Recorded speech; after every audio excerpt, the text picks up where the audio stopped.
Good evening, ladies and gentlemen. There's a creepy man in my party named Connor Kelly. Funny. Alright, what's up, guys? Welcome to my thoughts on this game called Sega Shitty Superstars Tennis. And it is a... How old is this game, guys? I'll tell you the specs, alright? So this game came out in the year 2008. Huh. It's pretty long ago, right? Yeah. Alright, so it's made by Sumo Digital, and going through their backlog of games, they haven't really made anything noteworthy.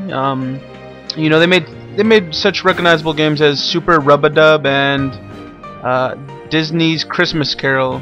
Yeah. Alright, so getting off of that, yeah, this is a pretty old game. It's a crossover tennis game with several dozens of mini games that are all built into the tennis engine. So you'll basically still be on the court, but you're just playing different mini games. I'll get into that, but starting off with story, like normally there's no story, so fuck you, Sega. Alright. Gameplay. This is essentially all of the game.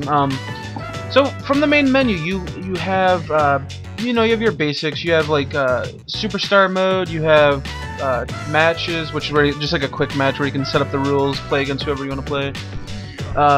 Tournament, and then you have mini games, which are all the mini games that you've done inside of the superstar mode, which is essentially the story mode. And then you have Xbox Live. I guess I'll go one by one and tell you what each one is. Okay, superstar mode, it really isn't a story mode because all you're really doing is clearing game worlds and going to the next game world. It's an interesting concept though. So like, let's say you do a Sonic or you go to the Sonic world. You're gonna have several Sonic themed worlds or mini games within this world. You know, you'll have ones where you have to like dodge enemies while picking up rings. You'll have ones where you have a tournament against the actual Sonic characters. Doing so will unlock another character. The variety is kind of small, but the worlds though, there's actually quite a bit of worlds. There's what is there? There's like Sonic's World, there's House of the Dead, there's Alex the Kid, there's Jet Set Radio, there's Nights into the Dream, Samba de Amigo, Super Monkey Ball. There's a bunch of them, but I can't quite remember them all. But as for the characters, there's 16 characters. You unlock, you start off with 8, you unlock 8 as you go through the game. I think there's a bit kind of unbalancing with the characters. You know, you get 4 Sonic characters. You get 2 dance, what's the dance space dance 5 or something like that dancing game for the Dreamcast. There's only 2 of those characters. There's Alex the Kid, there's the guy from Golden Axe, the big barbarian guy. I don't know, there's just like one character from some games, whereas like, you know what they should have done is had like Shining Force characters. They should have had like Phantasy Star, like the good Sega licensed characters, not these. Nobody cares about Samba de Amigo, okay? But anyways, yeah, Superstar mode. It has probably like 10 or 12 different worlds you can go to. Each of them have different themed minigames. A lot of them are very repetitive, by the way. Don't even get me started. This game gave me a heart attack. Some of these levels are just so frustrating that you don't want to finish this game, and in the end it really does cripple the experience, especially if you're trying to unlock all the characters. Example, Jet Set Radio. You have this minigame where you have to graffiti the ground on the other side of the tennis court, but by doing so you have to wait till they drop down special spray paint cans. So if you need to spray paint the yellow on the graffiti, you pick up the yellow can, but bam, you gotta hit that ball directly onto the yellow spot, and you're on a time limit, and it gets very frustrating if you can't do it fast enough. And basically you have to get an A rank on every mission in order to get to the next mission. But A is the most, it's not the most minimal rating, but it's the most minimal that you need to get in order to unlock all of the stages, all of the musics, all of the characters. So it's gonna kill a lot of people who aren't very patient. Kinda shitty on their part. They should have at least had like a skip button or something. I could see people, especially kids, playing these mini games, not being able to beat them, and saying, "Fuck you, mom! Why'd you buy this game?" So I'm gonna have to say, Superstar mode is pretty shitty. They didn't really think it out very much. Like seriously, some of these worlds you'll have two mini games, okay? Then you'll go to another world that has seriously like 20 mini games, and those 20 mini games are basically the same thing. Like for the Sonic one, all you do is dodge things grabbing rings. That's all you do. They put in like 2 tournaments to spice it up a little bit, but that's all you really do.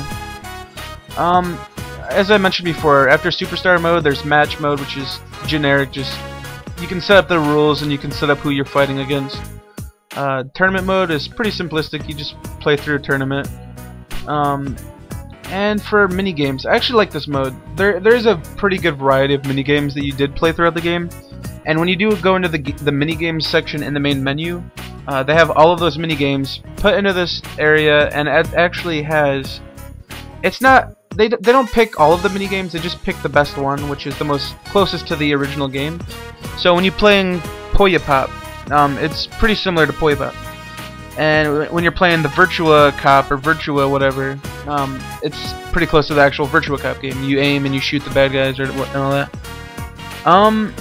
It's pretty cool. It's pretty cool to go back and replay those if you actually like some of the mini games.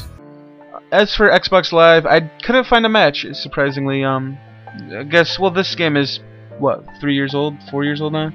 It's understandable.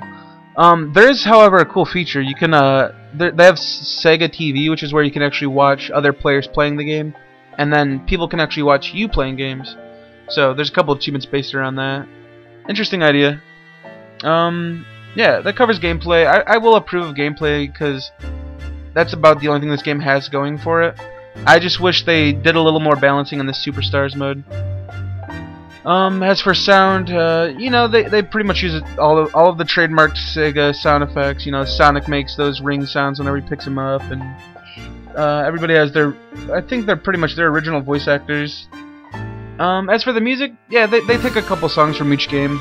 Nothing totally crazy, but if you're a Sonic fan, you'll not Sonic. If you're a Sega fan, you'll probably like a lot of their music. I think that's about it. I don't really have any likes or dislikes besides what I've mentioned. And overview. Overall, I gotta say this game, it's worth the $2 that I spent on it. Just because it was an easy 700 gamer score. Just kind of a little fun game to blow through. I mean, if you had friends to play this game with, it could be pretty fun, I guess. But if you're gonna play this game solo, you either have to be either a Sonic fan or Sega fan in general, or B, an achievement whore, because I see no reason anybody would want to pick up this game besides those reasons. So I say just pick it up. It's cheap as fuck. If you want to add it to your collection, go ahead, but otherwise I'd skip it. No reason really to play it, no story, no crazy replayability.